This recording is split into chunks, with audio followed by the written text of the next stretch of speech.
5:1 থেকে হালেলুয়া।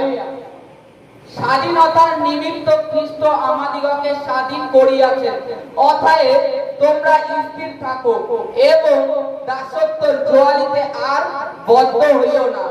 দেখো, আমি পৌল তোমাদিগকে কইতেছি, যদি তোমরা তচ্ছেদ প্রাপ্ত হও, তবে খ্রিস্ট হইতে তোমাদের কিছু লাভ হইবে না। যে কোন মনুষ্য তচ্ছেদ প্রাপ্ত হয়, তাহাকে আমি পুনরায় এই সাক্ষ্য দিতেছি যে সে ঋণ শোধের ন্যায় সমস্ত ব্যবস্থা পালন করিতে বাধ্য। তোমরা যে সকল লোক ব্যবস্থা দ্বারা ধার্মিক গণিত হইতে যত্ন করিতেছ, তোমরা খ্রিস্টের হইতে বিচ্ছিন্ন হইয়াছ। তোমরা অনুগ্রহ হইতে পতিত হইয়াছ, কারণ আমরা আত্মা দ্বারা বিশ্বাস হেতু ধার্মিকতার প্রত্যাশার সিদ্ধির অপেক্ষা করিতেছি। কারণ খ্রিস্ট যিশুতে তচ্ছেদের কোনো শক্তি নাই, অতচ্ছেদেরও নাই, কিন্তু প্রেম দ্বারা কার্য সাধক বিশ্বাসযুক্ত শক্তি। Hallelujah, hallelujah. এখানে কি বলছে? স্বাধীনতার নিমিত্ত খ্রিস্ট আমাদিগকে স্বাধীন করেছেন। কিসের জন্য? হালেলুয়া। স্বাধীনতার নিমিত্ত যীশু খ্রিস্ট আজকে আমাদেরকে স্বাধীন করেছেন, স্বাধীনতার জন্য। এবার বলতে পারেন, আমি কি পরাধীন ছিলাম? পরাধীন ছিলাম, হ্যাঁ। কিসে? পাপের কাছে। তখন আমাদেরকে যদি ধার্মিকতা অর্জন করতে হবে, কারণ আমাদের জীবনে পাপ রয়েছে কিংবা পাপ করেছি, এই কারণের জন্য ধার্মিকতা অর্জন করতে হবে। কি করলে হবে? যা জগতে যা কিছু করার মানুষ করে, অনেক রকম তীর্থস্থানে যায়, অনেক কিছুই করে, ছাগল বলি দেয়, ধার্মিকতা মানে অর্জন করতে হবে। তা মানুষ অনেক রকম, গরিবদের খাওয়াতে হবে, হ্যাঁ, এগুলো করতে বলেছে, করতে মানে কি করতে বলেছে? গরিব দুঃখী দরিদ্রকে আহার দাও। কিন্তু তাই বলে তুমি যে তোমার ধার্মিকতা নিজে অর্জন করে তুমি ঈশ্বরের রাজ্যে চলে যাবে, তাহলে যীশু খ্রিস্ট এই পৃথিবীতে আসার প্রয়োজন ছিল না, তাকে ক্রুশে যেতে হতো না। তুমি তো নিজে ধার্মিক করে দিচ্ছ, তাহলে তুমি কি করে আবার যীশু খ্রিস্টের পেছনে আসবে? আসার কোনো প্রয়োজন ছিল না। তা আজকে স্বাধীনতার নিমিত্ত খ্রিস্ট আমাদিগকে স্বাধীন করেছে, যেন আমরা এই জগতের সমস্ত রীতি রিবাজ থেকে স্বাধীন হই। আর দ্বিতীয়ত, বাইবেলে লেখা আছে, পুরাতন নিয়মে আজ্ঞা দিয়েছিল যে ব্যবস্থা সমস্ত পূর্ণ করতে হবে, তার আজ্ঞা মানতে হবে। আর বছর বছর পাপের জন্য বলি উৎসর্গ করতে হতো, সে গরিব হোক, ধনী হোক, ভিখারি হোক, প্রত্যেকটা ব্যক্তিকে ধার্মিক হওয়ার জন্য তাকে প্রত্যেক বছর বলি দিতে হবে। তার খ্রিস্ট এসেছেন আমরা যেন স্বাধীন হই, এই স্বাধীনতার নিমিত্ত আমাদেরকে মনোনীত করেছে। তারপরে বলছে, অতএব তোমরা স্থির থাকো এবং দাসত্বের জোয়ালিতে আর বদ্ধ হইও না। দাসত্বের জোয়াল, আমরা যদি সামথিং দেখি, পুরাতন নিয়মে ঈশ্বর যখন মোশি দ্বারা ইসরায়েল সন্তানদেরকে নিয়ে আসছিল, কোথা থেকে? মিশর থেকে নিয়ে আসছিল। তা হঠাৎ চলতে চলতে সামনে সমুদ্র এসে যায়, তারা অনেকটা পথ হেঁটে এসে, তারপরে চলতে চলতে সামনে সমুদ্র এসে গেছে।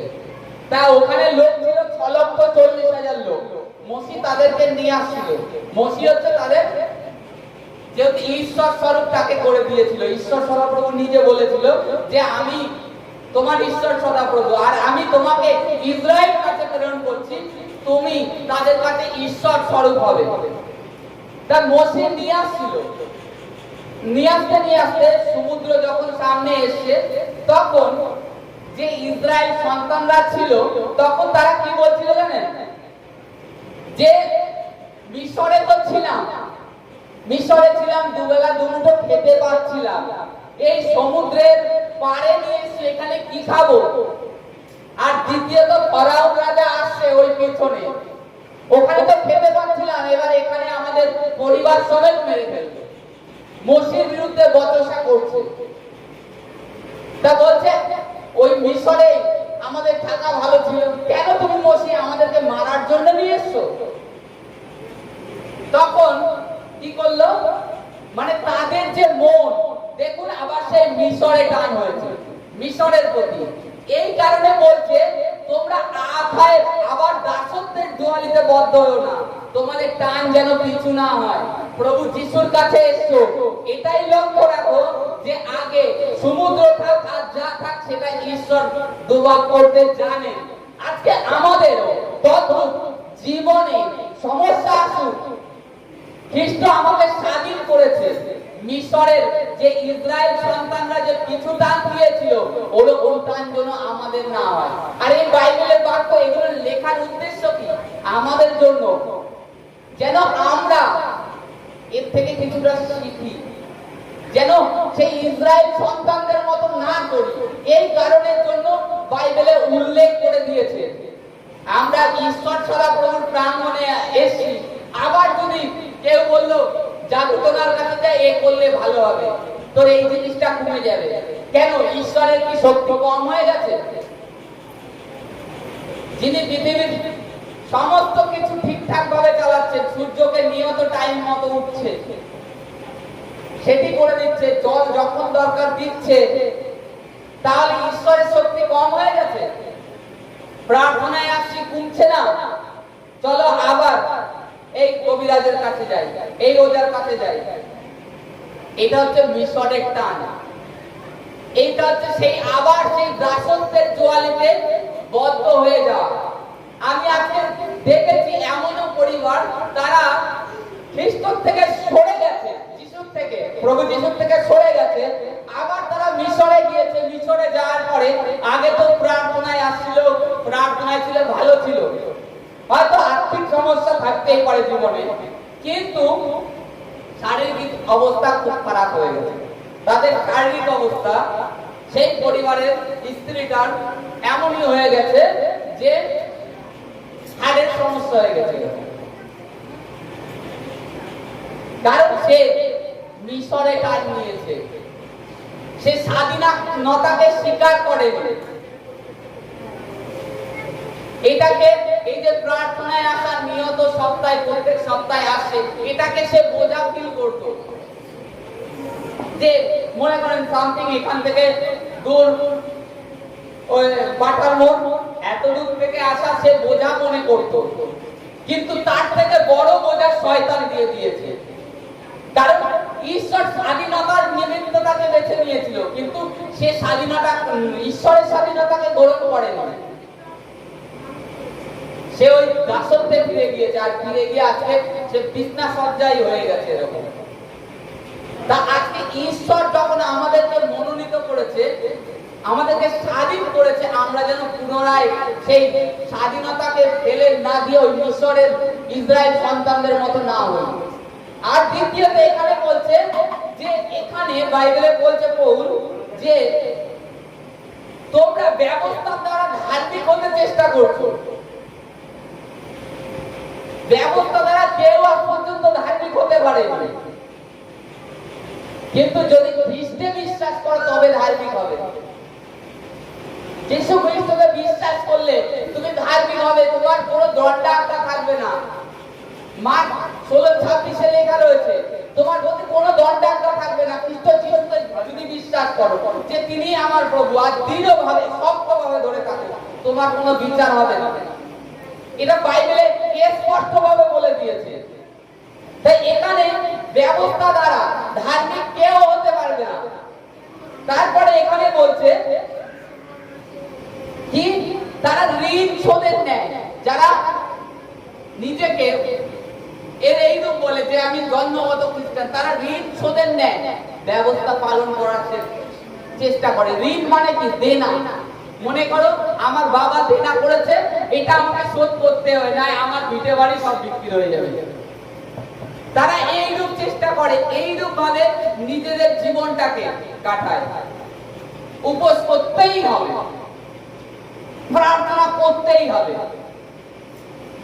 মানে এরকম একটা প্রেশার, কিংবা তারা নিজেদেরকে স্বাধীন ফিল করে না হৃদয় থেকে, অন্তঃকরণ থেকে, যে খ্রিস্ট যিশু যে সমস্ত কিছু করে দিয়েছে, নিজেদের ভিতর থেকেই তারা ফিল করেন তা আজকে খ্রিস্ট আমাদেরকে স্বাধীন করে দিয়েছে।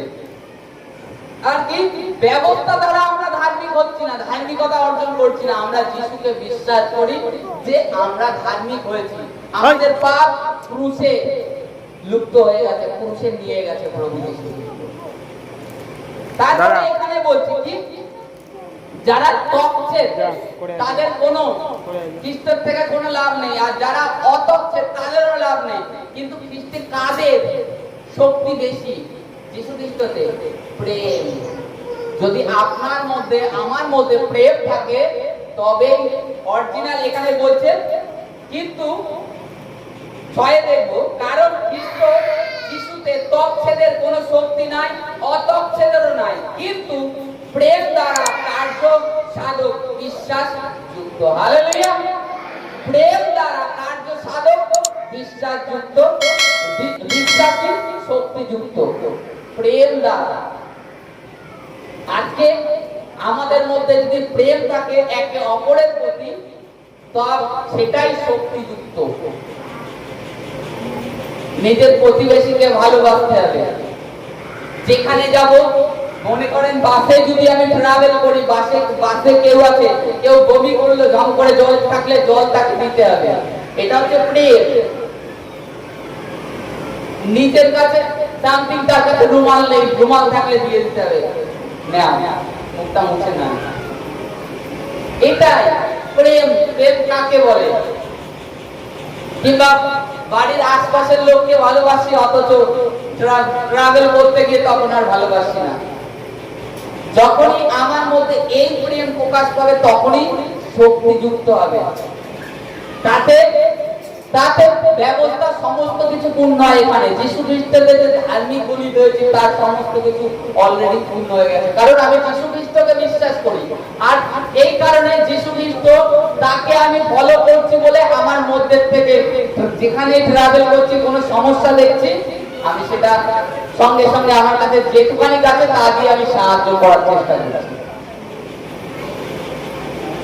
তা আজকে কি যে প্রভু যিশুকে বিশ্বাস করেছি, আমরা স্বাধীন হয়েছি, আর যেন সেই দাসত্বের জোয়ালিতে না বদ্ধ হই, আর নিজেদেরকে ধার্মিক দেখানোর চেষ্টা না করি।